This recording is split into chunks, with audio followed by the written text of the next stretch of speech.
Às vezes digo assim, como é que eu passei, como é que a minha vida foi isto e eu fui capaz de fazer? É verdade.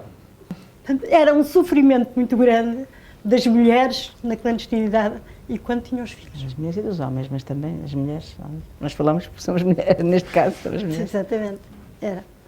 E de facto, esta parte, que é uma parte muito interessante, não está muito contada. Pois. Mas eu quando era miúda li um livro da Pearl Buck, que foi um prémio Nobel, que se chamava Ventos do Oriente, Ventos do Ocidente. Parece esquisito que é que eu estou agora a falar nisto. Bem, era a história de uma chinesa que casou com um americano e depois ela usava os pés todos enfaixados, que aquilo era doloroso, horrível, para ficarem pequeninos. Depois ele convenceu-a a desenfaixar os pés para os pés voltarem à normalidade. Aquilo custou-lhe tanto, doeu-lhe tanto, depois os ossos outra vez a adaptarem dos pés, como tinha custado a amarrar. A mim, psicologicamente, a adaptação depois do 25 de Abril, não foi logo no imediato, foi uma alegria muito grande. A adaptação a uma vida normal foi tão dolorosa, tive dores. Eu agora consigo falar nisso, durante muitos anos não conseguia falar. Olha como eu só lembrava da chinesa com os pés desenfaixados e outra vez a adaptar-se. Os meus pais nasceram em Valdevarga, eu nasci em Valdevarga e trabalhavam como trabalhadores agrícolas, portanto, no Alentejo. No tempo das ceifas, mais no tempo das ceifas, havia sempre luta nas praças de Jorna. Portanto, que eram as pessoas dos camponeses, que era a pedirem mais salário. Passados dias, eu tinha um bibinho preto que a minha mãe me fez e comecei a ser correio, digamos assim. A minha mãe mandava-me os avantes dentro do bibe, na algibeira do bibe, e dizia assim, vais entregar à prima tal, tanto do outro lado, da casa da Mariana, do tio, portanto, da Mariana, da avó. E eu lá ia, assim, vais sossegadinha. Já era subversiva. Já era subversiva. E então dizia assim, quando voltares eu deixo-te brincar. Havia reuniões clandestinas lá em casa, assim, pronto, agora chegaram os amigos, vocês vão para a cama. Mas nunca nos esconderam. O que nos dizia assim, aquilo que se passa em casa não se fala na rua. E nós fazíamos isso. Portanto, não era um esconder às crianças. Diziam-nos o que é que se passava. E diziam-nos porque era. Era para acabar com a miséria, era para termos mais salário, era para termos pão, paz e trabalho. Que eram essas as palavras de ordem nas praças de Jorna.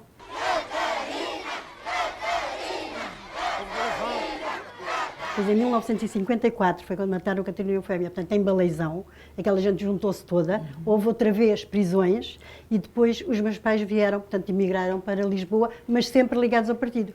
Depois, eu com 14 anos comecei a trabalhar na fábrica dos alfinetes para fazer a agitação também para o 5 de outubro e para o 1º de maio. Os camaradas disseram, vais trabalhar para aquela fábrica, vais pedir trabalho, vais trabalhar e depois fazia, portanto, levava os papéis, levava a agitação, os papéis, os jornais, etc., aquilo que fosse para distribuir. E depois fiz 16 anos e volto, e aí mergulhei na clandestinidade. Que era mergulhar num mundo completamente diferente.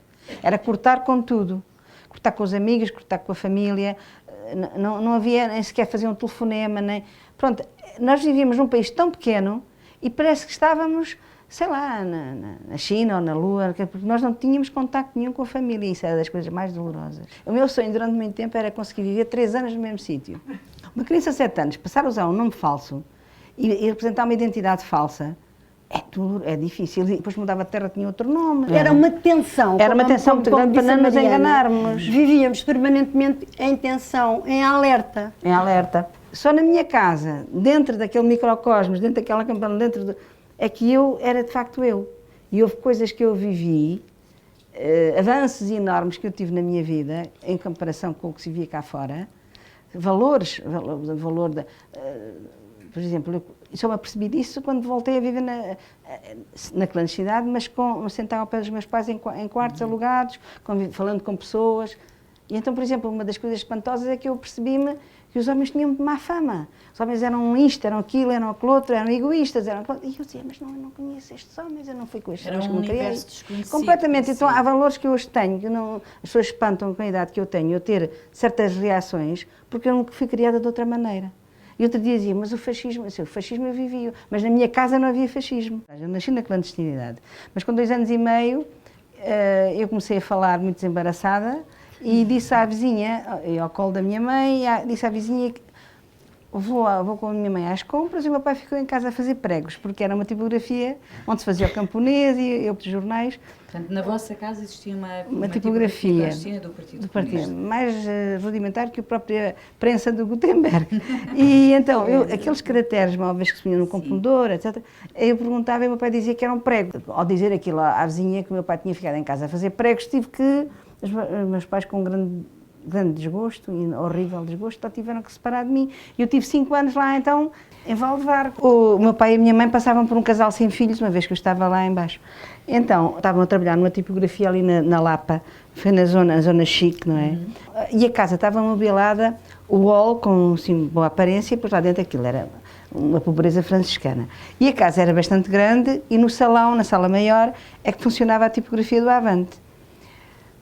Então, a vizinha do lado queria impressionar lá um namorado da filha para fazer um bom casamento possível e tal.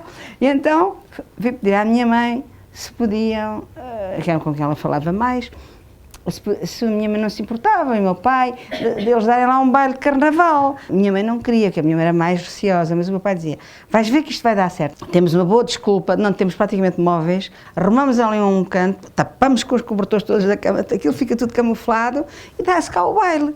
E lá fizeram o baile. Isto é baile de carnaval, janelas abertas, música aos berros, tudo ali, música brasileira. Esse carnaval... Dizia, pronto, mas a partir de agora a casa está defendida, porque se tivesse desconfianças em relação a esta casa, nunca poderia acreditar que numa tipografia clandestina do Avante fizesse um baile de carnaval. E assim foi. Eu não me arrependo de nada do que fiz e voltava a pedir. Valeu a pena, que os valores pelos quais nós lutámos estão aí, sólidos, que o ser humano nasceu para ser um ser livre e que nós lutámos de uma forma que valeu a pena voltar para essa liberdade. E pela continuação dessa liberdade. E é preciso ver que o contexto em que vivíamos, que é muito diferente de hoje, não é? E as crianças são extraordinárias. Lembro-me de estar em casa, a minha avó tinha um estabelecimento de comércio, aquela venda, mercearia, que se vendia tudo nas aldeias antigamente. E eu comecei a ouvir um barulho terrível na rua e era a GNR a perseguir-vos a vocês. E assustei-me, pensei que aquilo era, ouvi tiros, mas não via, fui só a espreitar. A minha avó disse, vem cá para dentro. Avó, é a guerra? Não, está calada. Mas isto é mau? Não, isto é bom. Eu tinha 7 anos. Nós estava o pessoal de ponto, portanto, as pessoas todas na rua, e vinha a GNR a cavalo. Mandava sair, e as pessoas não saíam. E eles avançavam com os cavalos por cima das pessoas. Exato. E muitos anos mais tarde, por isso é que eu estou assim, fui a um consultório no Porto, um consultório médico, e vejo a Guernica. E olho e digo assim, isto parece uma Praça de Jorge. Foi essa a sensação que eu tive. Uma cavalaria da Guarda Nacional Republicana a entrar por aquela multidão, a minha sensação de miúda era que estavam a esmagar as pessoas. Horrível. E as pessoas a fugir, e aqueles cavalos a avançar por meio delas. Pronto, e a minha mãe a puxar-me para dentro porque não queria que eu estivesse a ver, e eu a querer ver porque era uma coisa impressionante. E eu acho que é engraçado falar nas lutas que as mulheres portuguesas tiveram. Em 1945, o dia 7 de maio, 7 para 8 de maio, que foi o dia do armistício, o fim da Segunda Guerra Mundial. E nesse dia houve, em Portugal todo, a maior manifestação antifascista de sempre. A guerra não passou por Portugal, mas Portugal sofreu com a guerra. Porque Salazar dava uma série de víveres, eram embarcados em barcaças que iam para navios que levavam para a Alemanha esses víveres. Que era uma falsidade dizerem que o Salazar era neutro. Eram neutrotanas. Ele não era nada neutro, ele mandava tudo o que podia. E depois, cá em Portugal, as pessoas tinham que ter senhas para poder comer. E as mulheres viam comboios encherem-se de sacos de trigo, de sacos de milho a sair do país. E então, no norte do país particularmente, as mulheres revoltaram-se e saíam às ruas e houve uma zona, eu agora não me lembro, mas foi no norte, em que elas assaltaram um comboio, puseram os sacos cá fora e obrigaram a vender ao preço normal os produtos que lá iam. depois da euforia, da alegria do fim da guerra, 3 meses depois, 2 bombas atómicas são lançadas sobre o Japão. Criou-se um movimento da paz, um movimento internacional da paz. Picasso fez parte dele. Nós éramos de belas artes, conhecíamos aquelas pombas fantásticas que o Picasso fazia e era fácil para nós, ali com 2 traços, copiávamos a pomba do Picasso e copiávamos-la para as paredes de Lisboa. Quando se reuniu a primeira reunião ministerial da NATO em Portugal, pusemos 2 cartazes no elevador de Santa Justa. Um dizia luta pela paz e outro dizia fora a NATO. Fomos pôr os 2 cartazes, que tinham enrolados, não manifestos, mas sim pequenas gravuras, feitas por Júlio Pomar, pelo Lima de Freitas e por José Dias Coelho. Caíram os cartazes, caíram as gravuras, as pessoas estavam de boca aberta, porque aquilo nunca tinha sido feito, a apanhar os papéis e a ver as gravuras, que eram lindíssimas, e, portanto, aquilo teve um impacto maior do que se fossem documentos escritos. Sim. Aliás, a gravura é uma belíssima forma de propaganda. Viver na clandestinidade não é viver num isolado do mundo. Não, é viver até mais dentro do mundo real. Nós estávamos misturados com as situações que se viviam no país. Na clandestinidade não estávamos isolados numa casa. Há coisas que se perderam, mas o pior de tudo foi perder o contacto com as minhas filhas. Isso é que é uma coisa irremediável. Quando eu fui responsável de uma tipografia clandestina, muitas vezes até tirava materiais de lá. Os jornais, os boletins. Claro. E os sacos de compras, aqueles grandes sacos de compras, levam muita papelada. E por cima punhamos hortaliça, aqueles nabos com uma grande rama que faz imenso efeito e que tapam muito bem o que está por baixo. A gente encontrava-se em cafés, em pastelarias. Portanto, as mulheres, As mulheres. Os homens eram mais conhecidos da PIDE que as mulheres. Tínhamos sacos mais ou menos semelhantes e depois cruzávamos e trocávamos o saco. E a coisa pior de todas foi lavar lençóis. À mão, claro. À mão. Eu a primeira vez tive uma máquina de lavar roupa depois do 25 de Abril. Fiquei todo o tempo a olhar para a máquina enquanto a máquina lavava. Prazer, não era? Mas que satisfação tão grande. Nem imaginam. E as gravuras que existem no Avante, a maioria delas foram feitas por Zé Dias Coelho. Quer para a Voz das Camaradas, em que eu era a redatora-chefe, quer para o jornal Avante, dizia-lhe: Zé, tu agora fazes uma gravura assim. Bom, ele foi assassinado na rua que hoje se chama José Dias Coelho, em Alcântara, com 2 tiros. Portanto, eu não sabia de nada porque estava em casa. Eu tinha um encontro para levar os materiais a um camarada. Nessa altura disse ao camarada: olha, o Zé foi preso, traga aqui um saco com um pijama, com a escova de dentes, com para lhe umas entregarem coisas na prisão. Para ele mandar entregar à família, para a família levar para a prisão. E ele disse-me assim um bocado abruptamente: olha, não, ele não foi preso, foi assassinado. Foi assim um choque, claro. Andei pelo bairro do Restelo, isto era o dia 26 de dezembro. Natal. E vocês estão a ver o que é o bairro do Restelo? Cheio de luzes, de árvores penduradas com luzinhas e tudo a brilhar e tudo com natais e eu a passear para aquelas ruas. Foi de facto uma coisa horrível. Nunca mais pude ver luzinhas de Natal e coisas assim. Horrível.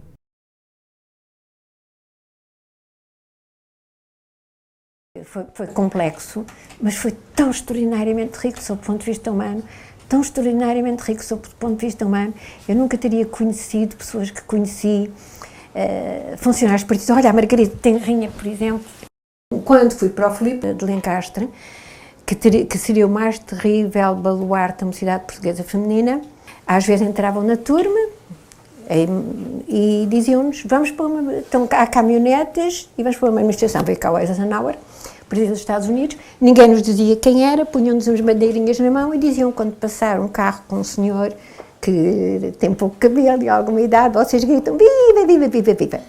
Na aula de religião e moral, a professora disse que nos tínhamos de preparar para a comunhão solene e eu disse que eu não tinha a primeira comunhão. A professora ficou horrorizada, mandou-me levantar, tive toda a aula levantada e fui fazer a primeira comunhão. E quando saímos, a igreja tem, portanto, um pátio, há 2 salas, eu ia entrar na primeira sala, saímos para o lanche, uma sala em que havia pão, havia água e havia assim uns... pareciam assim uns repousados muito semíticos, assim. E nunca me esqueço que uma das professoras me agarrou e disse: minha querida, não é aí, que aí é o sítio dos pobrezinhos, dos meninos que eram do comércio, que não são do liceu. E nós na mesa tínhamos tudo. Tínhamos tudo, tínhamos os pirulitos, que eram muito importantes na época, tínhamos bolos, tínhamos chocolates, tínhamos tudo. Portanto, aquilo foi para mim muito chocante. Dada a minha origem, ainda bem que houve fatores que me despertaram para a luta. Eu não seria, sem dúvida, a mulher que sou. Mas digamos que o que despertou foi a leitura também do Máximo Gorki, comprada numa livraria cristã. Quando peguei na mãe, a senhora disse: não é muito conveniente, nem compreendo porque é que está aí o livro. E eu disse: então eu levo mesmo.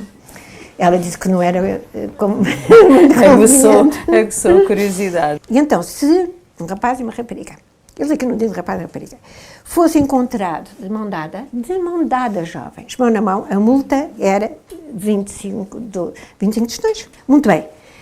Mão na mão, 25 tostões. Mão naquilo. Já sabem o que é aquilo. 15 escudos. Uhum.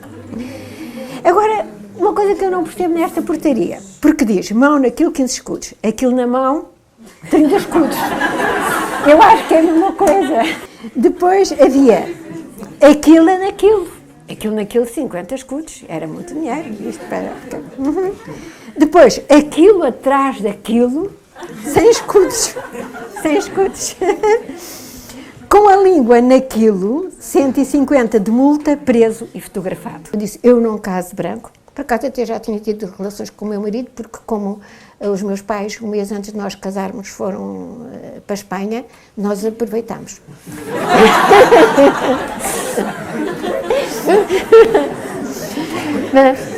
Mas devo dizer-vos, vocês acham ridículo, mas a nossa ignorância, eu nunca tinha lido nada sobre educação sexual.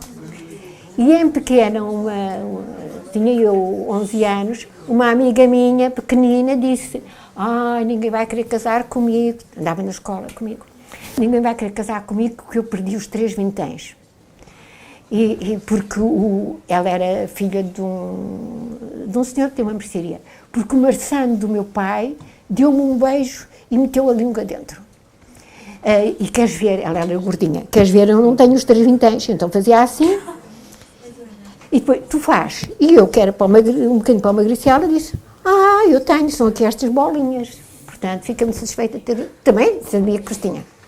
Bom, depois da relação com o meu marido, vocês vejam a nossa profunda ignorância.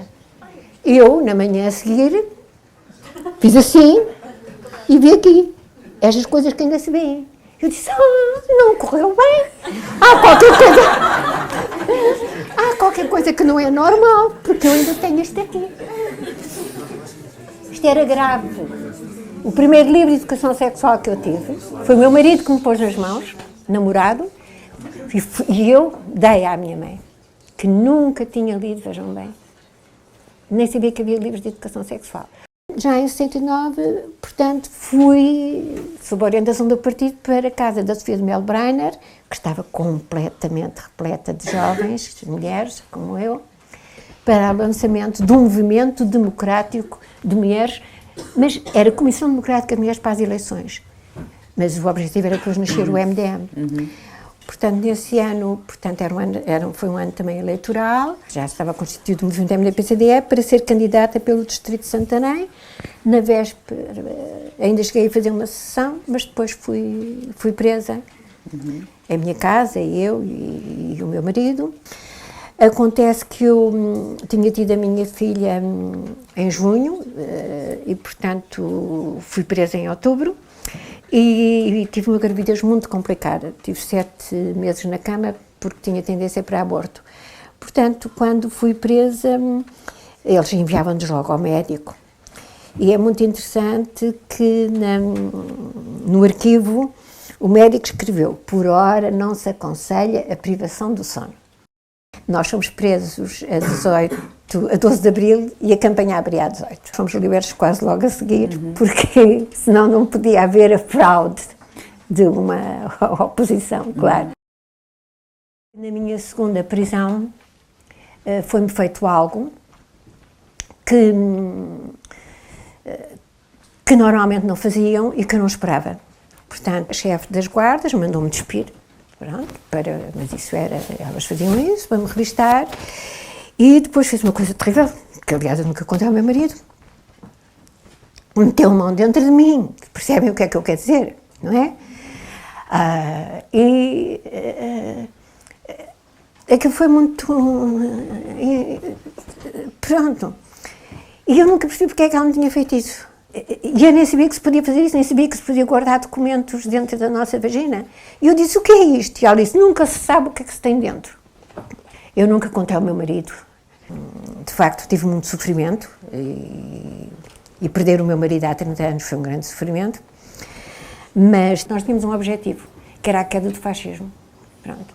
E achava que isso, inclusivamente, era quase que algo que eu devia às minhas filhas. Algo que eu devia às minhas filhas. E aos filhos de outras minhas amigas, que por serem rapazes iriam mais tarde para a guerra colonial, não é? Ainda bem que eu tive a oportunidade de estar naquela frente de batalha e em todas as outras frentes, do jornalismo, das mulheres, das coletividades, da guerra colonial. Ainda bem. E sinto-me muito compensada pelo facto das minhas filhas o compreenderem e até terem um certo orgulho nisso. É engraçado, eu digo, mas não é orgulho nenhum, porque tanta gente que fez isso. Mas elas dizem: oh mãe, e foi bom, foi bom. Sempre que falo nestas coisas, não sei porquê, não me perguntem, mas fico sempre muito tensa e tenho muita dificuldade. Mas aceito sempre a ir fazer o que estou a fazer aqui.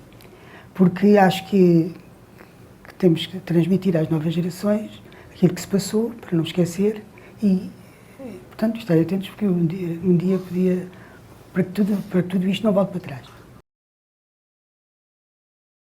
De modo que depois levaram-me então para lá, para a Maria Cardoso, e nessa altura entra-me o Tinoco e uns outros pites, e o Tinoco diz-me: olha, daqui não sai ninguém sem falar, daqui só sai para a morgue ou para o Júlio de Matos. E mais, enquanto aqui estiver, não vai à casa de banho. E tudo o que fizer no chão é limpo com a sua própria roupa. Sabia que eu estava preparada para muitas coisas e sabia que havia isto e que havia aquilo. Eu isso nunca tinha ouvido falar e, portanto, achava que eles não iam levar aquilo avante. Mas foram levando avante, e de vez em quando perguntavam não sei o quê, e eu nada, e acabavam por insistir e lá ficava. Até porque acabei por começar a tentar urinar no chão. Até que eles iam tirando alguma peça da roupa. A PIDE dizia que tinha vergonha de ser mulher, eu tenho vergonha de ser mulher, porque não vai à casa de banho porque não quer. Fale, porque se falar e se disser à PIDE aquilo que sabe, não pode ir à casa de banho. No último dia que lá estive, daquele período, aparece uma PIDE de manhã e diz assim: então, mas ela ainda cá está, então, mas ela traga a Leninha, porque com a Leninha ela fala. A Leninha era uma mulher que se chamava Madalena, que tinha fama de ser uma pessoa terrível, pronto. E ela ia-me tirando a roupa, chamar-me todos os nomes, do pior. As conversas entre eles com essas mulheres eram que eu ainda hoje tenho dificuldade em repetir, para chocar, e ela espancou-me tantos pontapés. Por acaso, ainda hoje, a minha irmã mais velha, diz assim: ai, só nunca me esqueço quando lá fui ver a Caxias, depois estavas toda negra. Eu pensava que ia morrer. Houve uma altura até que eu disse: matem-me, acabem comigo. que eu não tenho nada a dizer à polícia, ninguém me pode obrigar a fazer uma coisa que eu não quero. E comecei aos gritos e tal. Tanto há uma altura também, que logo quase no fim, que me aparece, quando eles me põem o flash para tirar fotografias, mas um dá murros no queixo, que até mordia a língua, não sei o quê, no queixo, o outro fazia com o flash para os olhos, e o flash bater nos olhos, e isso foi feito um monte de vezes, e eu depois caía, depois eles agarravam-me por aqui, e atiravam-me para o chão, depois outras vezes levantavam-me outra vez e sentavam-me na cadeira. E nessa altura veio-me o período, a menstruação também. Veio-me a menstruação e eu não tinha nada para me... Tinha apenas, mas ia falar teve mesmo com o aqui. período completamente desprotegida. Desprotegida, completamente. Em frente aos espíritos. Exatamente. Não podia lavar, não podia ir à casa de banho, não podia nada, absolutamente nada, nada, nada. Eu estou convencida que eles me levaram mais depressa depois para Caxias, porque eu estava ali uma maneira... Só quem passa por elas, não é? E as mulheres sabem como é que isso dói. Quando narro algumas coisas pelas quais passei, esta que eu vos vou narrar foi daquelas que mais me marcou. Eu vinha de autocarro para me encontrar com um amigo que é uma pessoa desta casa, que é o Dr. Alfredo Caldeira. Quando saio do autocarro na João 21 para ir para a Avenida de Roma, de repente sou agarrada por dois indivíduos, um do lado esquerdo e um do lado direito, que me prendem com alguma violência e me atiram, ou que me atiram com alguma violência para dentro de um carro. Um homem ao lado do motorista, mais um motorista que obviamente era PIDE, e atrás eu fiquei entalada entre dois agentes da PIDE. Era verão, como dissemos há bocado, era junho. Eu tinha uma saia relativamente curta, não tinha meias, não é? E o agente do lado direito pôs-me a mão assim, aqui, deste lado. E eu dei-lhe uma sapatada. Pensei, vamos ficar por aqui, mas não ficamos. Portanto, o agente do lado esquerdo começou-se a rir, um riso, olhava em frente e ria-se histericamente. O homem da frente, o que depois vamos ver, era inspetor, ia calado, e o agente do lado direito que põe a mão começa a subir. É nesta altura que eu lhe dei um enorme safanão, senti um nojo, mas um nojo, porque vocês poderão compreender o que é uma situação destas em que não é um homem qualquer. Além de ser um homem ordinário, é um homem que faz parte da polícia política na qual se apoiava todo o regime. O inspetor, perante esta situação, com o meu safanão e aquilo tudo e o riso do outro, virou-se para trás e disse: vá lá, meninos, juízo.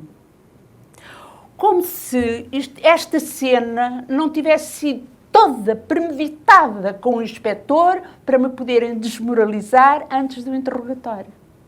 Porque o objetivo deles, antes dos interrogatórios, era sempre o mesmo, não é? Antes não, nos interrogatórios era sempre o mesmo, era levar as pessoas a denunciarem companheiros para poderem fazer mais prisões.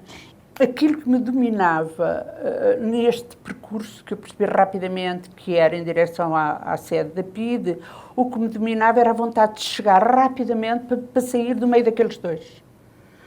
Para retomar o meu corpo, como é que eu ia dizer, para deixar de lhes pertencer fisicamente.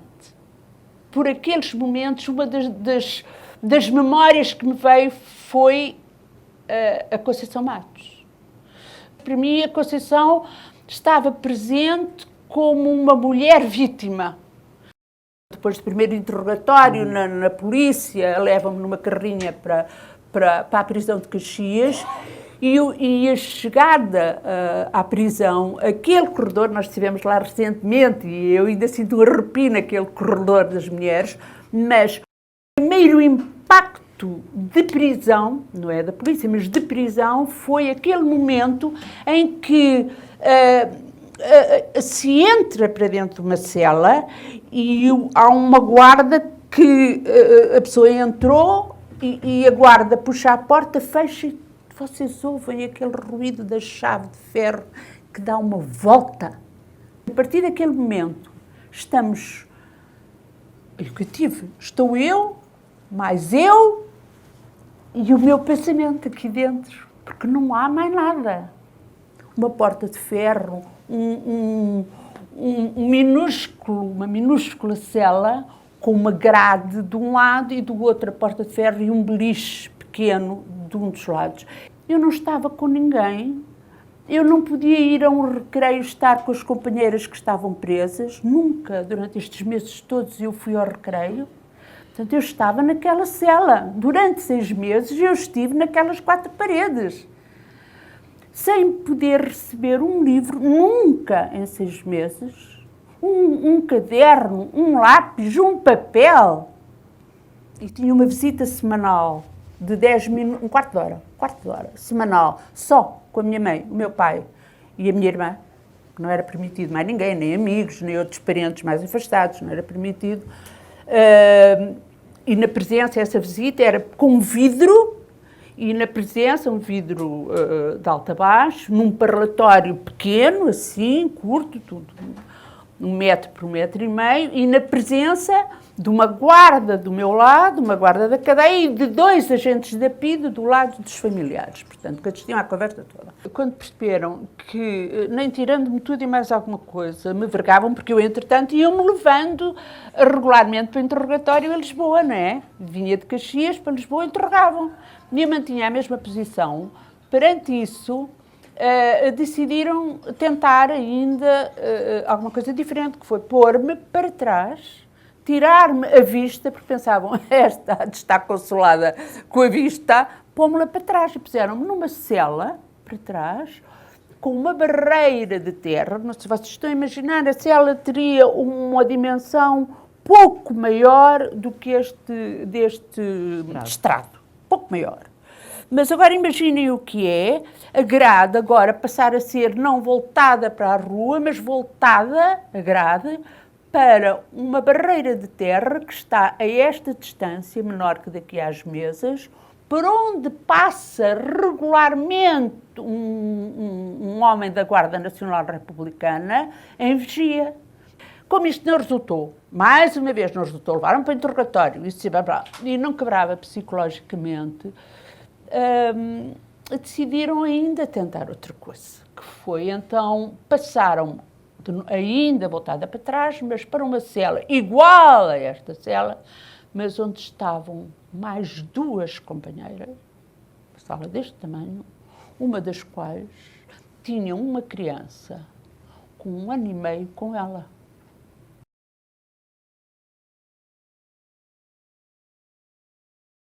Eu vim aqui hoje para prestar homenagem a José António Ribeiro Santos.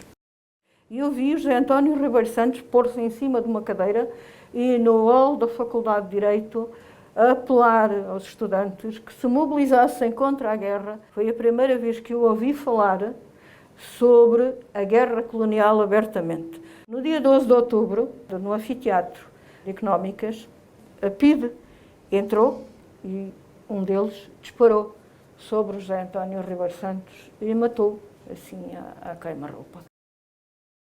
Naquele dia houve um salto em frente na resistência, porque muitas pessoas, sobretudo no meio estudantil, mas não só, tomaram nessa altura consciência que era preciso não só pensar, mas fazer. Não havia hipótese, à partida, que a vinda de um extrato social muito baixo chegasse ao liceu e muito menos à universidade. De qualquer modo, eu cheguei à faculdade. A Faculdade de Direito era extremamente repressiva. Eu estava na manifestação geral pela prisão de outros estudantes e de outras pessoas no 1º de maio. Eu fui presa com 21 pessoas. Há um capitão da PSP que me destacou, pôs-me assim à parte do grupo, das outras pessoas, e disse lá a uma agente da polícia, tira uma fotografia a esta que é para a posteridade. Portanto, Caxias tem um forte militar lá no alto, tem o Reduto Norte, tem o Reduto Sul. O Reduto Norte era dos serviços prisionais, onde estavam os presos, onde as mulheres cumpriam pena. O Reduto Sul tinha sido feito, concebido, único e exclusivamente para torturar pessoas.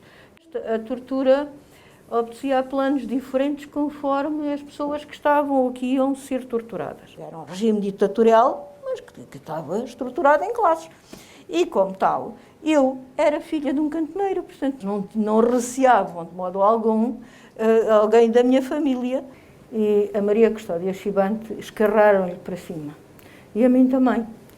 E, pelos vistos, só faziam isto, ou só fizeram às mulheres. As PIDES, quase todas sabia-se o nome, porque eles, homens, PIDES, tratavam-nas a elas pelo nome. Mas elas não.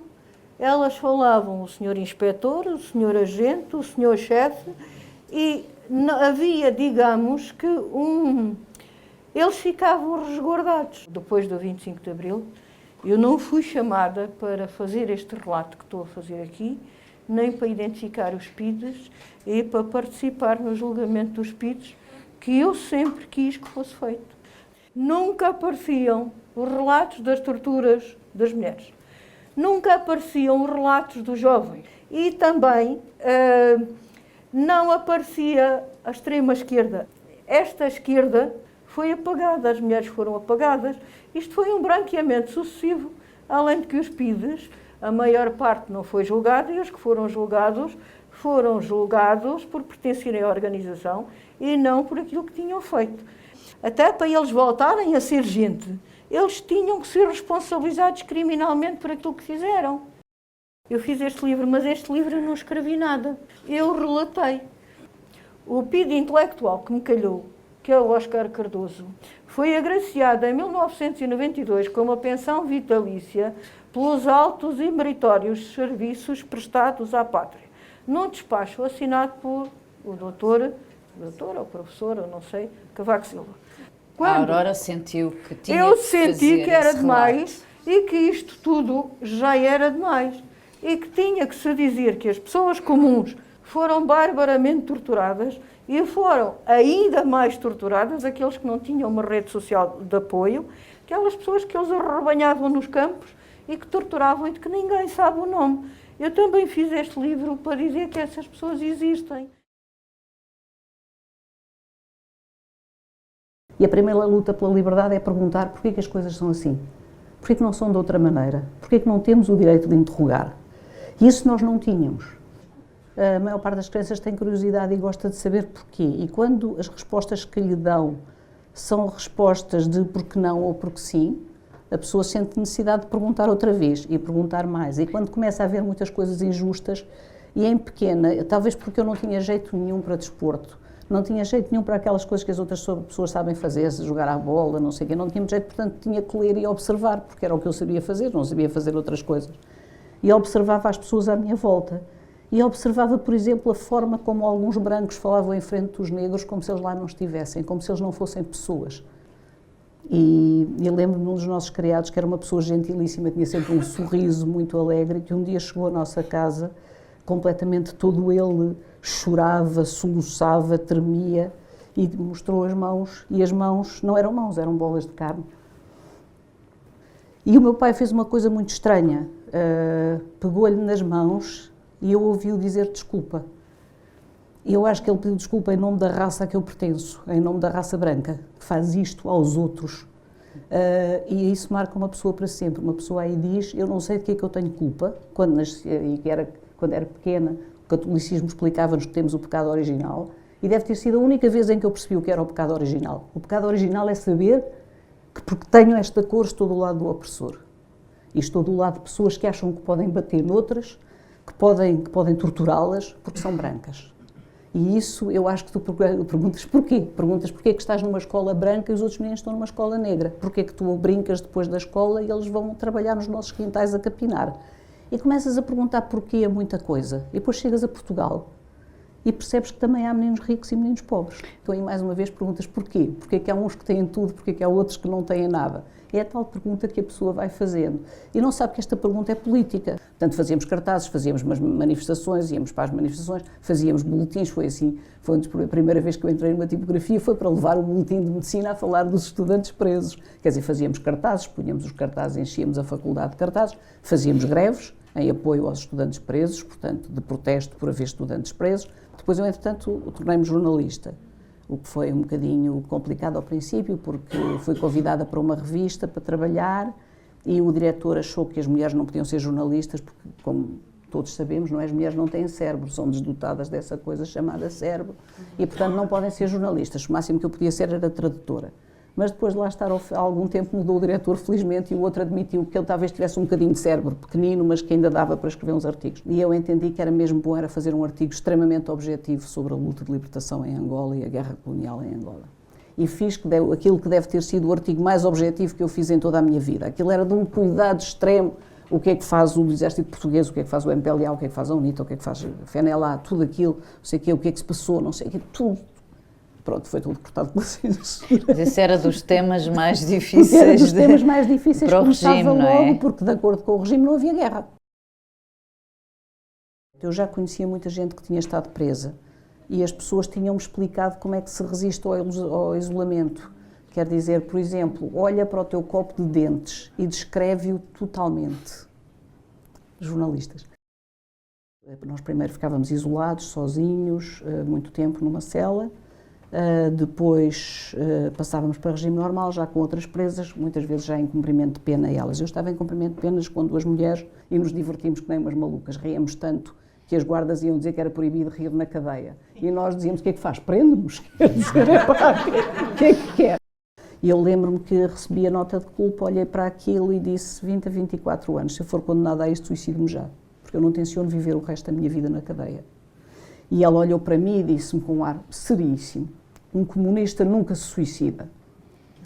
E eu olhei para ela e disse, Fernanda, eu só sou aprendiz de comunista. E há um dia de que nunca me esqueço, eu ia ter visita, via-se passar as visitas quando passavam, nós víamos a subir a estrada, e eu vi que a minha mãe me vinha visitar, ela ia muitas vezes, coitada, visitar-me, e nessa altura decidiram que eu tinha que ir fazer um exame ao estômago para o Hospital de São João, e portanto a minha mãe tinha acabado de chegar e disseram que não tinha visita.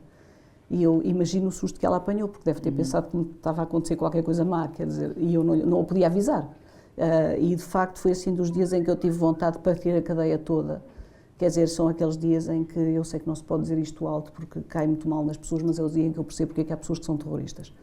Porque há uma coisa que é ferirem-nos a nós. E nós estamos na luta. Então, se estamos na luta, levar pancada, temos que esperar. Agora, ferir a nossa mãe ou ferir os nossos amigos, isso não é permitido, isso não faz parte das regras de jogo. Depois há sempre motivos para lutar, porque é preciso preparar o que é que vamos dizer em tribunal, como é que vamos fazer a nossa defesa, levamos testemunhas ou não levamos testemunhas, e começa uma nova luta. E aí foi muito bom porque nós dissemos, ok, vamos apanhar uma grande passa, não é? Então vamos dizer, finalmente temos um sítio onde podemos dizer tudo o que pensamos. Eu não sei o que é que me teria acontecido se tivesse feito tortura de sono, se tivesse sido espancada, se me tivessem, como fizeram à Aurora, se me tivessem escarrado em cima, não sei como é que teria resistido. Eu não estava nessa condição. E, obviamente, eles faziam as ameaças. Agora vai ficar aqui e não dorme, não sei quê, já não fica aqui uma mulher a guardar, vêm os homens e não sei quê, e punham os PIDs à volta de mim, não sei quê. E eu ficava a olhar e depois dizia, esta cena vai durar muito tempo. Os PIDs olham para mim e desatou-se a rir e fez-me sinal com a cabeça que não.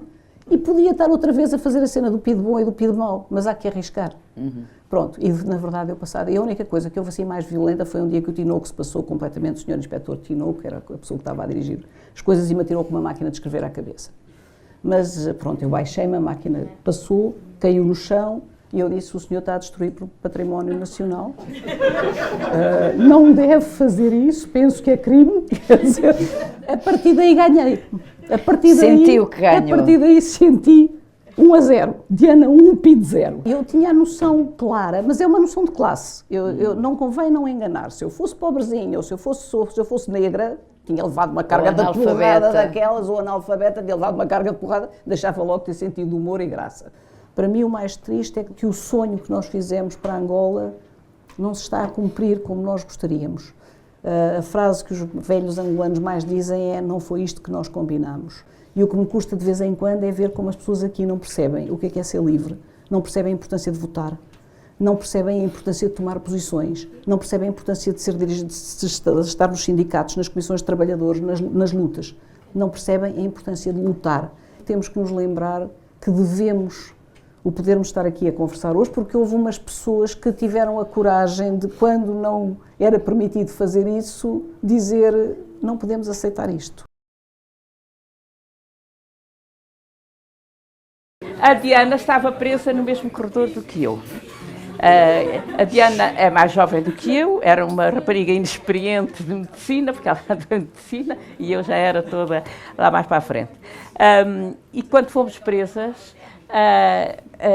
eu a certa altura dizia, nos interrogatórios, há bocadinho expliquei isso: isso é de um amigo, isto não. E a guarda, porque também temos que pensar que de vez em quando há estas exceções, disse-me: olha que ali a Diana, quando é interrogada, nunca diz que é de um amigo, diz sempre que foi na caixa do correio.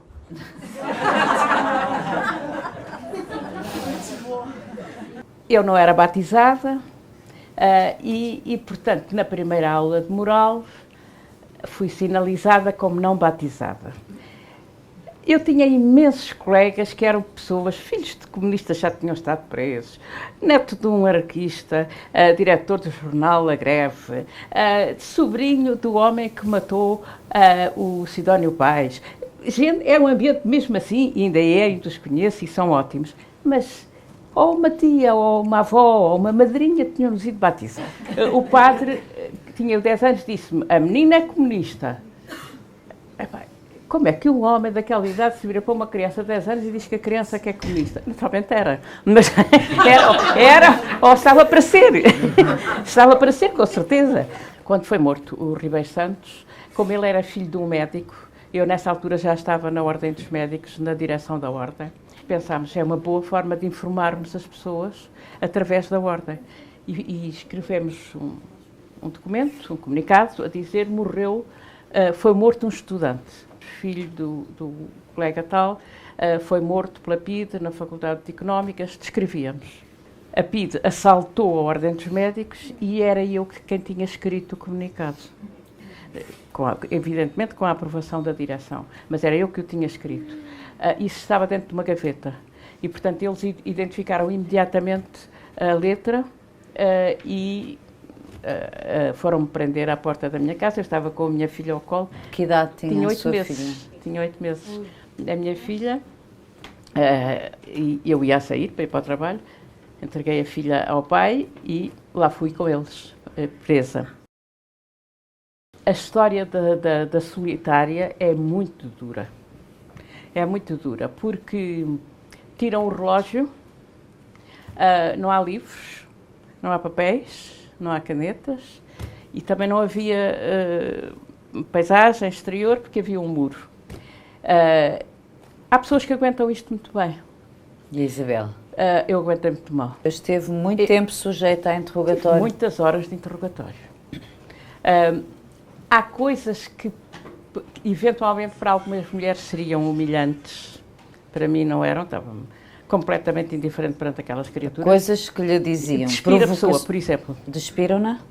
Mas não fiquei nua, mas despiram-me. Aquela nua, célebre não é? Madalena veio de propósito despir-me. Portanto, Madalena, uma inspetora da PIDE. A Madalena era a PIDE.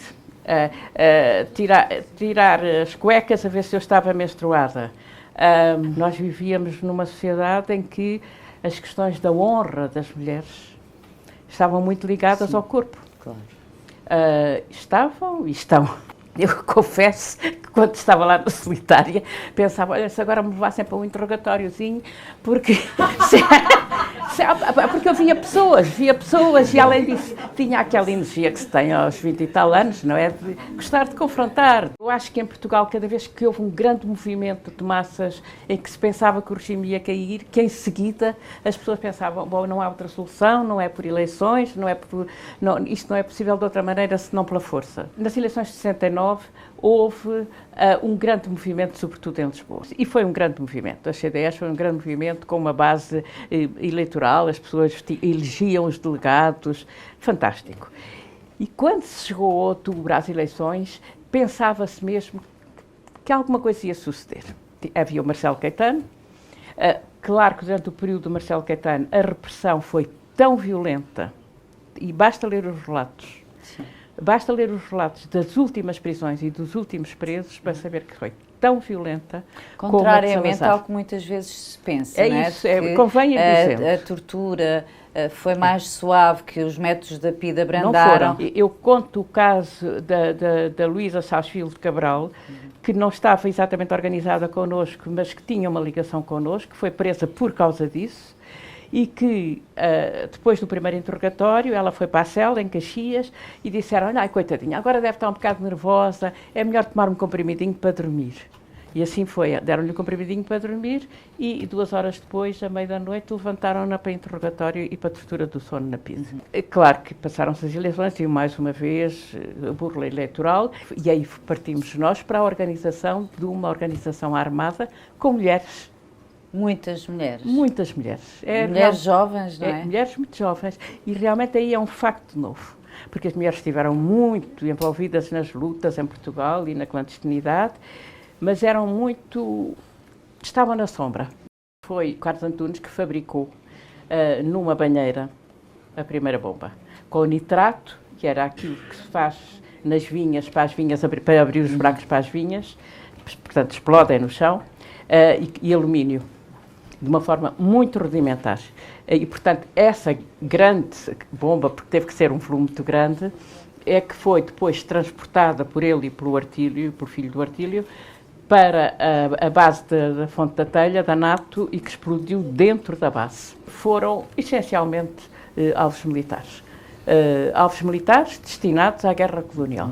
Em Portugal não houve terrorismo. Houve terrorismo de direita depois do 25 de Abril, mas em Portugal não houve terrorismo de esquerda, porque nós tínhamos esta ideia, não matar ninguém. E isto é fundamental. Nem o inimigo. Nem o inimigo.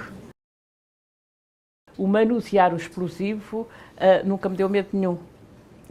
Caixotes de explosivos, transportá-los daqui e para lá. E andar com armas mesmo, andava? Cheguei a andar numa malinha com, não sei como é que eu meti lá, mas meti lá 24 pistolas.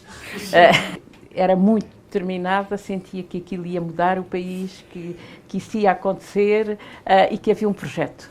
Um projeto de liberdade e um projeto de socialismo, não é? Um projeto de igualdade. Portanto, era mesmo uma polícia e um regime e um ambiente que estavam dentro da cabeça das pessoas, que ocupavam o espaço entre as pessoas. 40 anos disto marcam ainda hoje muito a sociedade portuguesa. As pessoas têm dificuldade em desobedecer, têm dificuldade em protestar.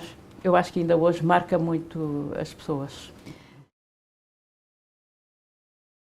Eu sei muito bem o dia em que fui presa, porque era o dia véspera dos anos do meu pai. E o meu pai tinha morrido há um ano. E nesse dia eu sou uma família católica e tínhamos uma missa nesse dia, que tinha sido eu a organizar e a dizer às pessoas, portanto não apareci. Quanto tempo ficou no isolamento? Foi um mês mais ou menos? Em isolamento foi o mês de dezembro. Sim, nos dias de novembro, foi um mês e poucos dias, foi. Mas o Natal gostou-me, os meus anos, cheguei lá acima, ia chamada à polícia, assim, eu faço anos, faça o favor de chamar a minha família, eu quero estar com a minha família. Mas claro, já sabe que não era. Chamava-se regime de isolamento, e o regime de isolamento é não se ter direito a nada, e nada é nada. Eu sempre ouvi dizer que os presos riam a cela. Vou pedir uma vassoura para me entreter. Pronto, e pedi uma vassoura e deram uma vassoura. Mas o resto não me deram nada. Até a Bíblia, eu pedi a Bíblia, pedi também ouvia, também sabia que eles costumavam dar a Bíblia. Não. Uma coisa que eu acho que fiz mal em pedir, que foi médico. E era péssimo porque o médico era psiquiatra e queria ter ali mais um interrogatório, quer dizer, era perigosíssimo. Não quero mais médico nenhum. Fui embora do médico. Eu arranjava todos os pretextos para poder sair da cela. E depois fui para uma cela, foram buscar para ir para uma cela com mais 3 raparigas.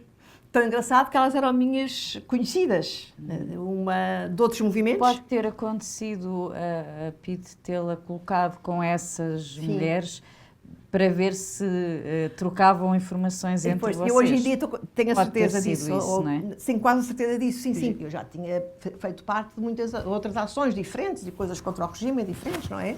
Estive ligada à Pragma, estive ligada ao GEDOC, quer dizer, vários movimentos que já eram de denúncia da ditadura e alguns deles também de consciencialização sobre o que se passava realmente na guerra.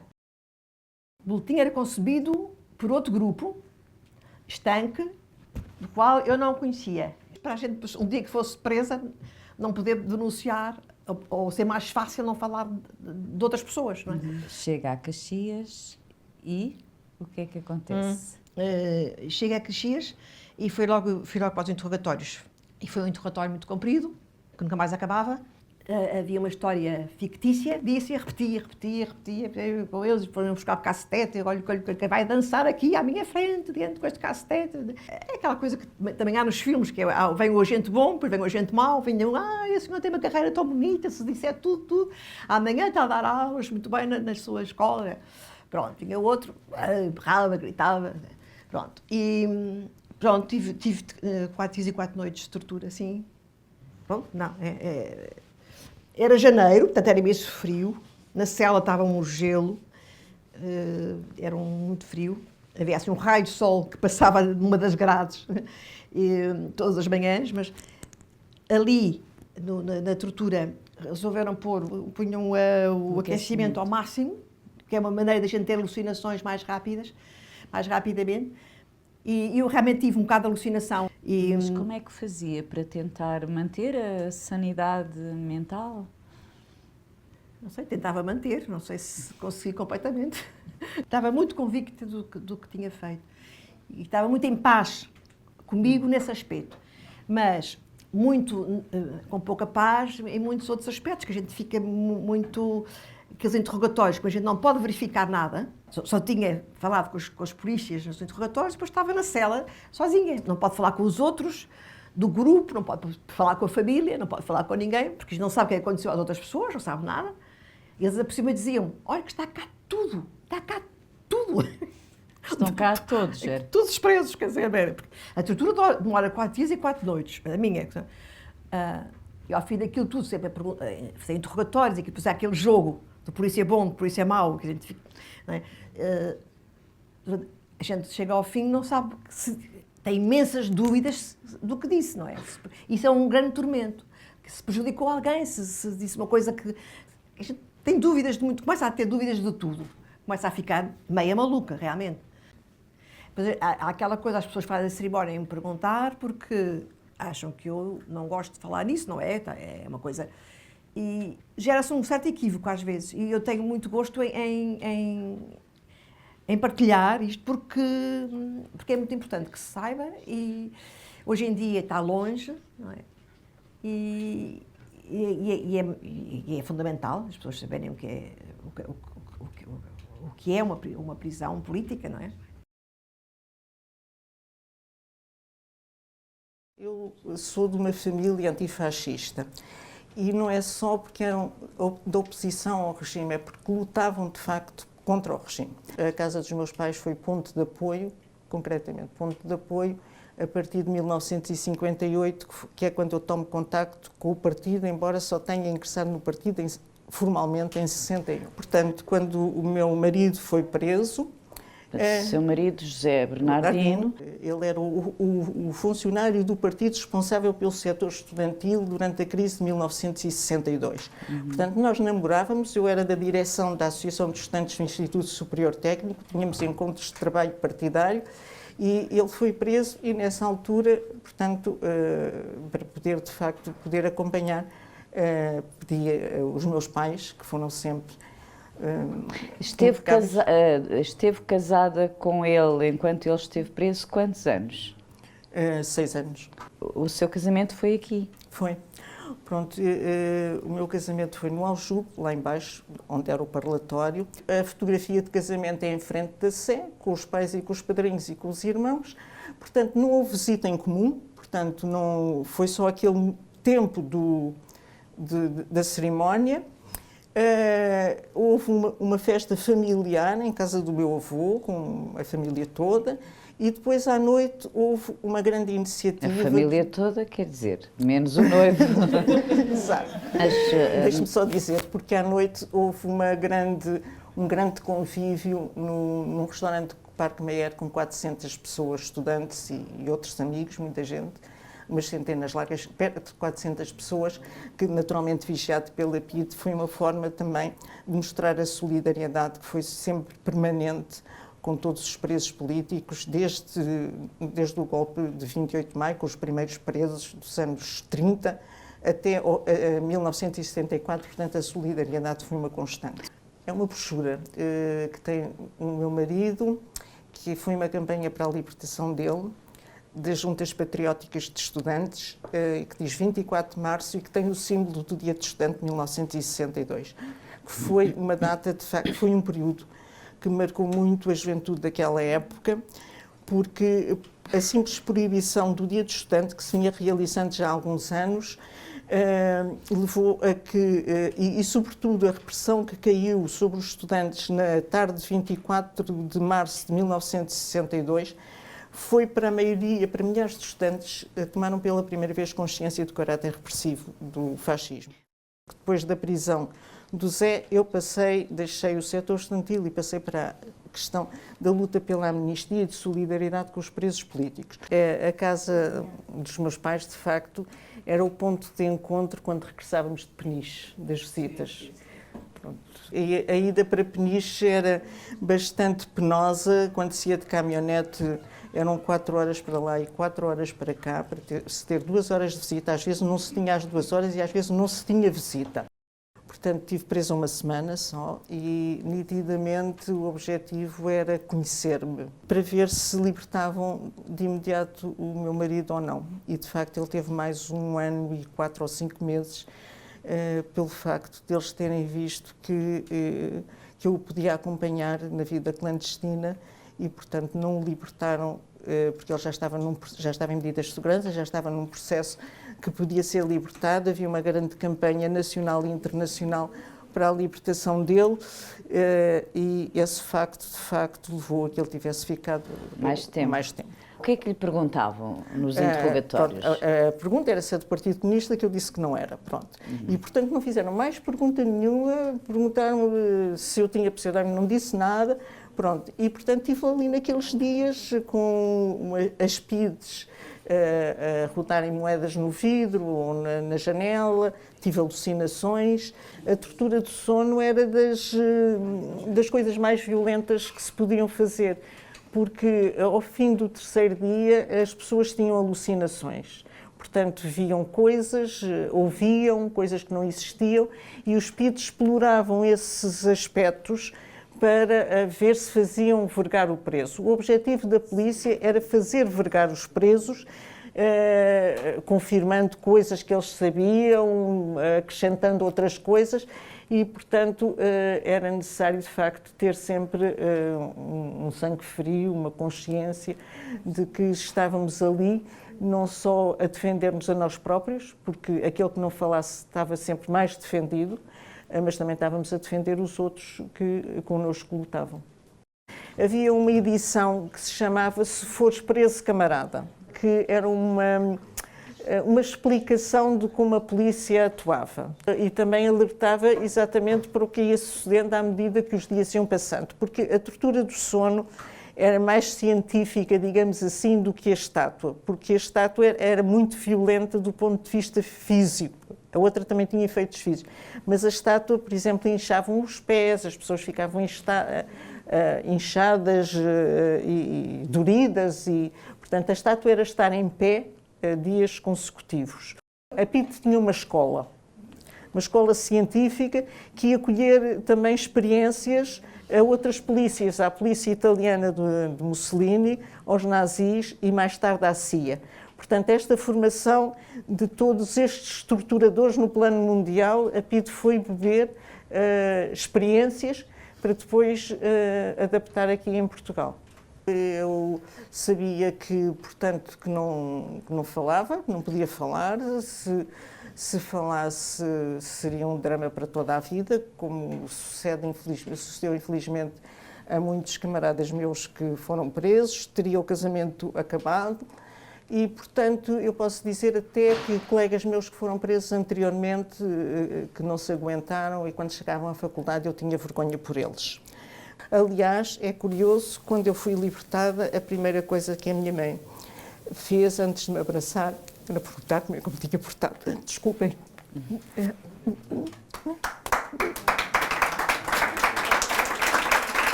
A organização e a clandestinidade foi uma parte importante que a gente contribuiu para o derrubo do fascismo, não é? Portanto, para as pessoas, para a gente poder estar aqui hoje. Fui para a clandestinidade com 11 anos, não é? Portanto, eu tinha saído da escola primária. Quando estive com os meus pais, que foi de 61 a 68, trabalhei sempre numa tipografia clandestina, a fazer o avante, o militante, tudo o que fosse necessário, não é? Aqueles folhetezinhos para o 1º de Maio. E isso para mim foi, em relação à nossa língua, a escrever sem erros e não sei o que, foi fundamental. Foi também. Uma escola. Foi uma escola. E depois a vida do partido também foi uma escola de pontualidade, organização, rigor, disciplina. Nós tínhamos trabalho que durava para aí uns 15 dias durante o mês, sempre, não é? Com muita frequência, era de manhã à noite. E depois ocupávamos o tempo com outras coisas, com leitura. Não tinham televisão. Não tínhamos televisão, tínhamos o Tinham jornal, rádio. Tínhamos rádio, exatamente, ouvíamos rádio, tínhamos o jornal todos os dias, porque o jornal até era necessário, porque através do jornal muitas vezes podia os camaradas comunicarem connosco. Não íamos ao cinema, nem íamos ao café, nem íamos a lado nenhum. Íamos às compras quando era necessário, não é? Mas de resto não tínhamos mais vida social nenhuma. E corte total com a família alargada, sim, não é? Com a outra família. Nunca mais vi os meus avós, nunca mais vi os tios, nunca mais vi ninguém. Eu saí de casa em março de 68 e os meus pais e a minha irmã mais nova foram presos em agosto de 68. Que idade tinha a sua irmã mais nova? 14 anos. E foi presa? Sim. E a Maria teve notícia da prisão dos seus pais? Eu soube, foi um período horrível, porque eu já sabia o que é que a PIDE fazia, não é? Às pessoas que prendia. E foi um período sem notícias muito complicado também, ali que uma pessoa viveu, mas pronto, tem que ser... Eu não podia fazer nada, não é? Eu estava na clandestinidade e não podia ir à prisão ver os meus pais, e portanto tinha que aguentar e esperar que as coisas corressem bem. Depois a minha mãe estava muito mal, houve uma grande campanha para a libertação dela, mas ela esteve ainda presa para aí uns 3 anos e tal. A minha mãe tentou se suicidar na cadeia, não é? E, portanto, foram os dois muito torturados. E pronto, ela ficou sempre muito mal. Eu fiquei grávida e havia uma médica amiga do partido, de vez em quando, media-me a barriga, ouvia, parece que está tudo bem, não havia nem ecografias, nem aminocenteses, nem nada disso, não havia nada disso, não é? Pronto. O partido decidiu que havia uma maternidade particular que era onde se devia ir ter a criança, porque era mais segura, não havia tanta gente. Pronto, tudo bem, estava tudo encaminhado para ir para lá, mas quando lá cheguei estava cheia. Fui para a maternidade de Alfredo da Costa. E pronto, entrei, ele ficou a registar lá o nome, lá deu a morada falsa, claro, nomes falsos, tudo falso, e pronto, lá nasceu a criança. Depois de arrebentar a base aérea, saíram várias fotografias no jornal e decidimos que eu ia à casa da vizinha tentar perceber se ela tinha desconfiado de alguma coisa. E eu então fui lá, bati lá, lá fui. fiz uma conversa e lhe pedi qualquer coisa, não sei o quê. Um caminho de salsa. Venha cá, já viu estes terroristas? Não vi, mas mas fica cá, sente-se aqui. Lá me obrigou a sentar e leu uma nota da PIDE toda que vinha no jornal. Toda. Já viu? Olha, este sapateiro quer chegar a ministros, com certeza. Que era o Chico Miguel. O Jaime Serra já não sei o que é que ela disse. Quando chegou a vez deste, lá no jornal vinha, não sei, fulano, estudante, uma rechonchudinha, era uma fotografia do técnico, nada coisa. E disse, já viu este estudante anda enganado, uma vida tão boa que ele podia ter ido andar aqui metido, isto não é enganado, só o pai disse, pois claro, enfim, o que é que se há de fazer? Resultado, voltei para casa e disse, olha, está tudo bem, ela não percebeu nada e portanto foram feitas várias cargas incendiárias com um pozinho de alumínio, acho eu, não é? Era horrível aquilo, pegava-se à pele, ficávamos todos brilhantes. E ajudei a preparar isso. Eu não entrava só no sítio para meter as bombas. Portanto, mas sabia produzir mais ou explosivos. menos, ajudava. Portanto, eu ia muitas vezes fazer a vigilância também dos sítios, ver o que é que acontecia ali à volta. Quando os camaradas iam lá à casa, era eu normalmente que ia pôr um sinal. O sinal era uma marquinha qualquer que se combinava. Olha, vai ficar um prego dobrado, ou um clipe, ou uma coisa neste sítio. Se estiver lá é porque podes ir, não é? Ele ia ter com os outros operacionais, os outros camaradas que iam meter as bombas. Eu ficava sempre em casa à espera. Ficava à espera, não é? E passava a vida a olhar pela janela, a ver se eles apareciam, principalmente depois da meia-noite, 1h da manhã. E houve casos em que ele me aparecia às 7 da manhã em casa, não é? E, portanto, toda aquela noite era uma noite de terror. Grande ansiedade, não é? A pergunta que eu gostava de fazer, que algum ou mais me responda de vocês mais jovens, se vocês conseguem imaginar o que era o nosso cotidiano com a vossa idade?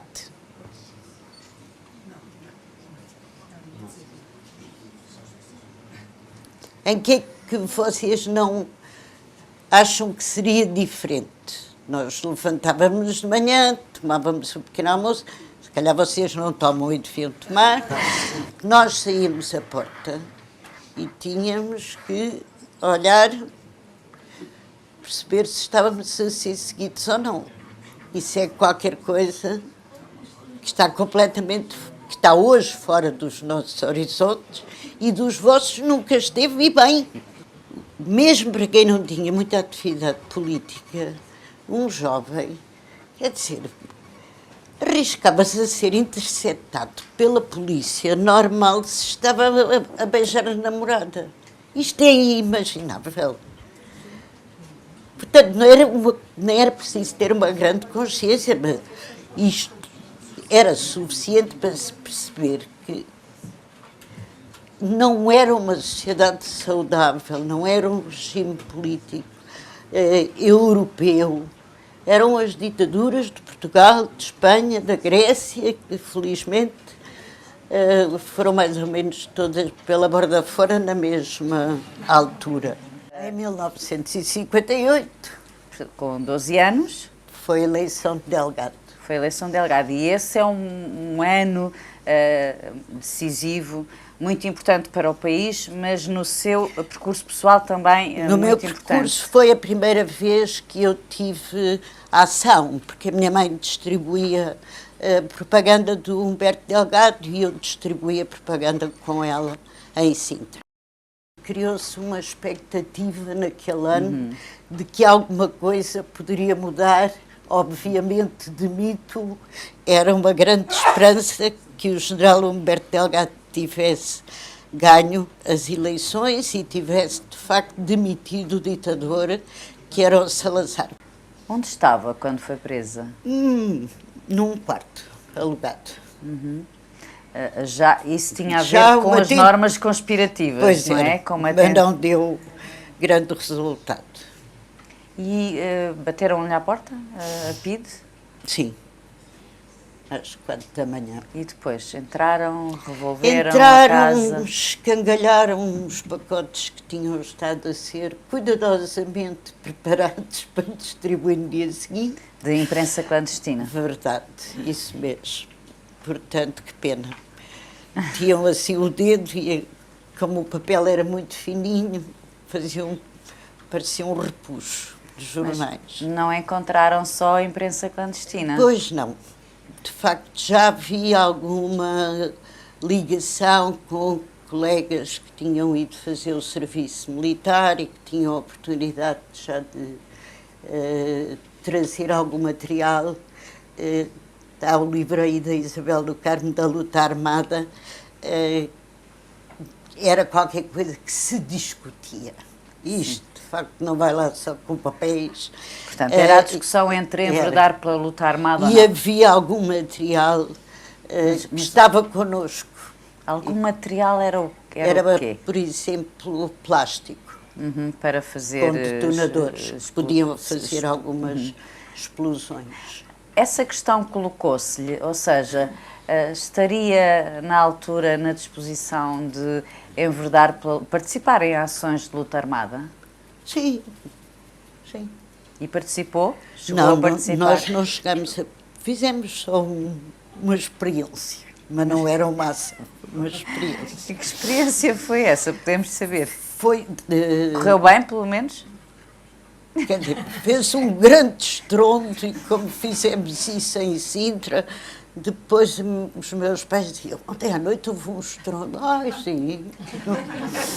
E a vivência na prisão?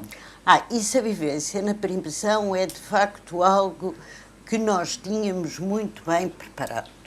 Nós tínhamos muitíssima disciplina e uma vida muito organizada. Nós fazíamos de despejos, que era preciso despejar o balde, ir buscar à porta o café, no púcar. E as formas de comunicarem na prisão? Isso era na parede. Nós tínhamos uma sala grande, depois um cubículozinho, e ao lado era outra sala com presas já a cumprir pena. E por isso nós metíamos nesse cubículo a comunicar. Cada toque é uma letra. Um toque o A, 2 toques o B, 3 toques o C, para dizer um V é uma data de toques. Pronto. E tínhamos que encontrar os nossos mecanismos. Passavam por que tipo de coisas? Porque o dia é muito longo, não é? Cantávamos, não muito alto, nesta altura ainda não tínhamos música, porque estávamos ainda naquela fase dos interrogatórios, conversávamos. Mas era proibido cantar? Sim, cantávamos baixinho. Lembra-se do que é que cantavam? Pois cantávamos tudo aquilo que é um cancioneiro da cadeia. O Hino de Caxias? O Hino de Caxias era e é uma coisa de Lopes de Graça, que é muito bonito. Como é que se chama, Artur? Do Lopes de Graça. Acordai. Acordai, sim, sim.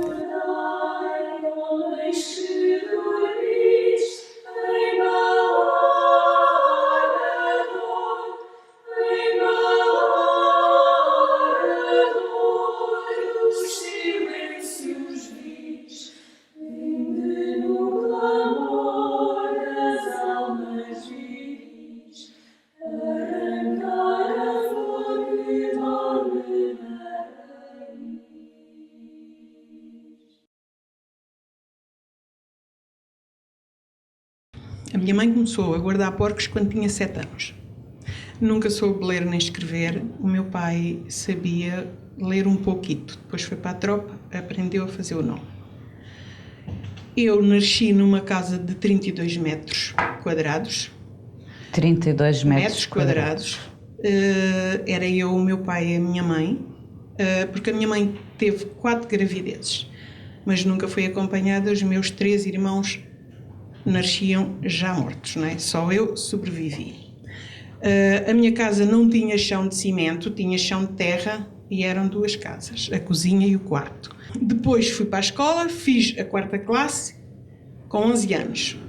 Saí da escola em julho, em outubro, fim de outubro, princípio de novembro, comecei a trabalhar a apanhar azeitona. Os meus pais não tinham condições de eu sair da aldeia, 20 km de Alcácer, não é? Mas se saísse para estudar tinha que ser para outro sítio mais longe. Os meus pais não tinham condições. Éramos educadas para trabalhar. Não é? Comecei a trabalhar com os 11 anos, comecei a ganhar menos 10 tostões do que as mulheres. Quando tinha 12 anos eu já ganhava o preço das mulheres. Trabalhava ali na minha zona, tínhamos muitos arrozais. Eu ia a pé para o trabalho, como todas as outras. O que eu estou a falar de mim, mas sim, era toda a aldeia. Íamos a pé 2 horas. A gente saía de casa às 6 e regávamos às 8. E quando era no inverno, íamos muitas vezes, chegávamos lá, estava a chover, não nos deixavam trabalhar. Esperávamos um quartel, que era 2 horas. Depois, se pudéssemos, ainda fazíamos um quartel, que era as outras 2 até ao almoço. Mas íamos muitos dias que esperávamos o primeiro quartel, o segundo quartel, ao almoço não estava capaz e voltávamos para trás. As mulheres trabalhavam mais no arroz, os homens menos. Era um trabalho mais de mulheres. E chegávamos a trabalhar ali em redor da aldeia à volta de 100 mulheres. Conforme a procura, não é? E quando eles precisassem, porque a gente trabalhava quando eles queriam, onde eles queriam e por aquilo que eles nos queriam pagar. Nunca frequentei a escola, não havia escola na minha região. Nem havia escola? Nem havia sequer.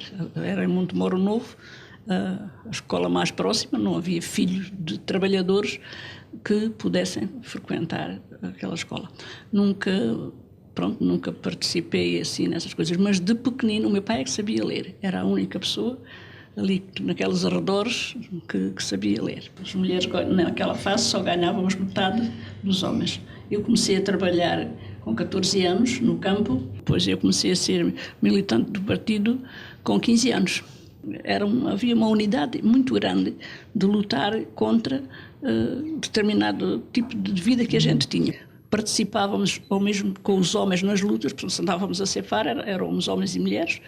Se havia uma greve, se havia uma paralisação, as mulheres lá estavam. Se era só mulheres, em trabalhos só de mulheres, da azeitona e outras coisas assim, que a gente achava que estávamos a ser exploradas demais e muita coisa que não estava bem, a gente fazia uma greve, a gente fazia um protesto e, portanto, havia prisões bastantes. O meu pai foi preso, eu tinha 15 anos, quando meu pai foi preso. Os meus tios, 2, um irmão do meu pai e outro irmão da minha mãe, foram presos também, na mesma altura. Fiquei sozinha com a minha mãe, a trabalhar para o sustento da família, para comprar aquilo que o dinheiro chegasse. Não era aquilo que se precisava, era aquilo que o que eu ganhava chegava. O meu pai esteve preso no Porto e evadiu-se da cadeia do Porto e nós tivemos que regressar onde estava a minha família, que era em Montoito, onde estavam os pais e os irmãos da minha mãe, os meus avós paternos. Vivemos algum período em Montoito, eu vivi com meus avós, porque entretanto a minha mãe foi ter com o meu pai para a clandestinidade, não é, para ajudar o meu pai. Com que idade foi separada dos seus pais? Aos 6 anos. Aos 6 anos, quando fui para Montoito. A minha avó foi sempre, como posso considerar, uma mulher de armas, que esteve sempre presente nas conversas comigo, porque eu na escola, claro, as crianças perguntavam porque é que eu não tinha os pais. Claro. Era natural, a Lala, eles chamavam-me Lala, em Montoito, a Lala não tem pais. E eu ia para casa e contava que as crianças da minha idade, os miúdos, perguntavam porque é que meus pais não iam à escola, que eu não tinha pais. Por meus avós, tanto o avô como a minha avó, diziam esta frase: o teu pai não está preso, não é nenhum ladrão, nem matou ninguém. E eu defendia-me muito também com esta frase quando não sabia explicar. O meu pai está preso, não roubou nem matou. Depois de fazer o ensino básico, agora o ensino básico é 4ª classe, fui para Évora aos 12 anos e comecei a trabalhar numa fábrica que era a Melca. Aí adquiri consciência, a forma também como o patronato se dirigia às operárias. E pessoas mais velhas que eu entrei para a fábrica, tinha 14 anos. E a forma de lidar, de contactar, era sempre agressiva, era sempre que tinha que fazer. E eu aí, acho que foi aí que eu adquiri que de facto e que me revoltava de ver pessoas maltratadas. Eu não era tanto que era aprendiz e ainda passava ali pelos intervalos da chuva, como se costuma dizer. Mas pessoas já com alguma idade, com as famílias, e era-lhe dito, tu não cumpres aquele horário de trabalho, tu não cumpres os 100% de trabalho, tu vais para a rua. E não havia nada para se trabalhar e as pessoas choravam, eram humilhadas. Eu acho que era humilhação e eu ficava muito revoltada. Pedia-lhe que passasse o telefone à Hermínia. Eu fui sempre revoltada. Fui sempre revoltada contra o meu pai, contra a minha mãe, contra o mundo. A minha mãe devia de ser a melhor mulher do mundo. Boa, uma mulher, mas mansa. Eu nunca fui mansa. Eu sempre, e depois, eu como digo que me revoltava contra o meu pai e contra a minha mãe porque eles não me deixavam falar. A maior revolta que eu tinha era como a amiga estava a dizer, camarada, é a gente ver espezinhar ao nosso lado. O trabalho do campo é um trabalho muito, muito, muito difícil. E eu tinha amigas minhas que eram franzinas, eram algumas até com alguns problemas de saúde. E elas precisavam de trabalhar, precisavam de ganhar aquela milhadura que eles nos davam. E essas pessoas eram discriminadas, o patrão estava ali a olhar para elas e eu não podia ficar calada. Não tinha consciência do que é que podia ser melhor, porque nós não tínhamos televisão, nós não tínhamos rádio, havia uma rádio na aldeia ou duas. Onde os então não conheciam outro mundo? Nenhum. Mas sabia que aquele não era o mundo ideal? Eu sabia que não era aquilo que eu queria. Depois casei, tinha 15 anos e casei, pensei, fugi dali. Mas não piorei. Casou para fugir? Piorei. Mas casou na ideia de vou sair daqui? Eu não quero estar aqui. E havia alguma... Pensou que queria para melhor, não é? Sim, pensei, eu agora vou ser eu. Mentira. Porque naquela altura havia uma amiga minha que dizia, a gente só é a gente quando a gente casar e que o marido morra. Mas eu pensava que não era assim. E então eu casei quando tinha 15 anos.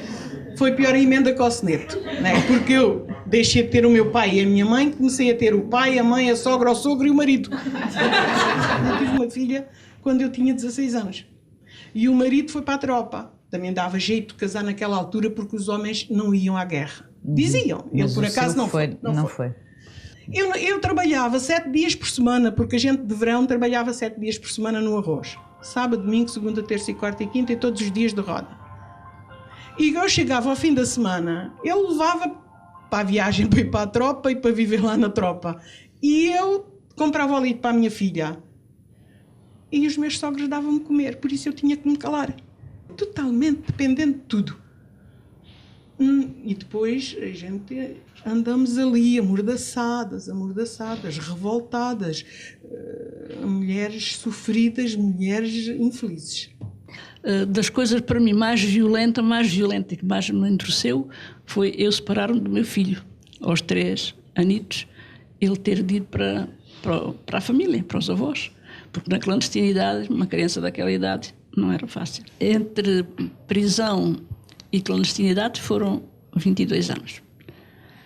Foram 12 seguidos de clandestinidade e depois 5,5 de cadeia. Nessa altura, os filhos dos funcionários, muitos iam para o estrangeiro, quem não tinha famílias que cuidassem deles, apoio, ou quem que os pais não entendessem. E eu pensava, e discutia com o meu marido, entre ele ir lá para fora ou ficar cá. E eu dizia, ele vai lá para fora, a gente deixa de o ver, a família não vê, ele perde os laços com a família, com o país. Quando eu fui presa é que comecei a vê-lo na cadeia.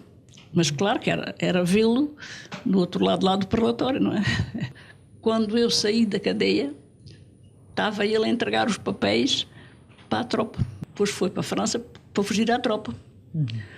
E lá está, já com 64 anos, reformado, e vem cá mais vezes, e é muito nosso amigo, e diz-me sempre assim, pois, havia esse problema de uma coisa, mas foi muito bom assim, porque eu conheço o meu país, conheço a minha família, gosto das coisas que se fabricam cá, gosto dos gostos da comida, gosto de cá vir, e tenho um país, e tenho gente, e tenho família, e tenho amigos. E se tivesse ido para fora, poderia ter amigos, poderia ter coisa, mas era diferente. Hoje ainda ele diz isso. Só depois do 25 de Abril é que eu tomei consciência, é que eu tive conhecimento de tudo aquilo que o país era. Antes disso, não, só lia a Crónica Feminina que havia naquela altura, porque havia uma amiga que foi estudar e comprava a Crónica Feminina e depois levava as caixas para lá para a mãe, e a mãe distribuía por agente. Portanto, era a literatura que havia. Era, né? Só, não havia um livro, não havia nada, num jornal, nada. Eu não conhecia outra coisa, eu não sabia que havia outra coisa para além daquilo. Eu sabia que não estava contente com aquilo que eu vivia. Mas dali até eu saber o que era, não, eu tinha 21 anos naquele sítio, sabia menos que as minhas netas agora com 10 ou 12 sabem tudo, eu não sabia nada. Mas apareciam papéis espalhados na aldeia que os pais nos diziam que nós não podíamos apanhar, mas eu quando comecei a ler, a saber ler, punhamos no chão e líamos alto, que era para as pessoas ouvirem, mas os pais nunca queriam que a gente lesse, porque era coisas que não nos diziam respeito, diziam eles. Eu tinha participado na campanha da oposição democrática em da CDE, não é? Sim, em 73. E foi quando me iniciei também a distribuir documentos políticos, nomeadamente contra a guerra colonial, era bastante jovem, e pela libertação dos presos políticos. Portanto, logo ali também percebi que podia estar, que havia reivindicação dos jovens, a participação também dos jovens, que as coisas que se avolumavam e que participava cada vez mais gente. Claro que o 25 de Abril fui apanhada de surpresa, né? Eu estava na fábrica, era operária na fábrica, tinha andado a distribuir documentos 2 dias antes, entro na fábrica de manhã e não me tinha apercebido. Não me tinha apercebido, entro e novamente vejo tudo a olhar para mim. E o patrão vai se pôr em frente a mim muito sério. E eu disse, espera, já sabem que fui eu que distribuí o documento. Há aqui qualquer coisa que... E fico muito preocupada e digo assim, bem, só tenho uma safa, vou para a casa de banho e digo, estou doente, pode ser que consiga sair da fábrica.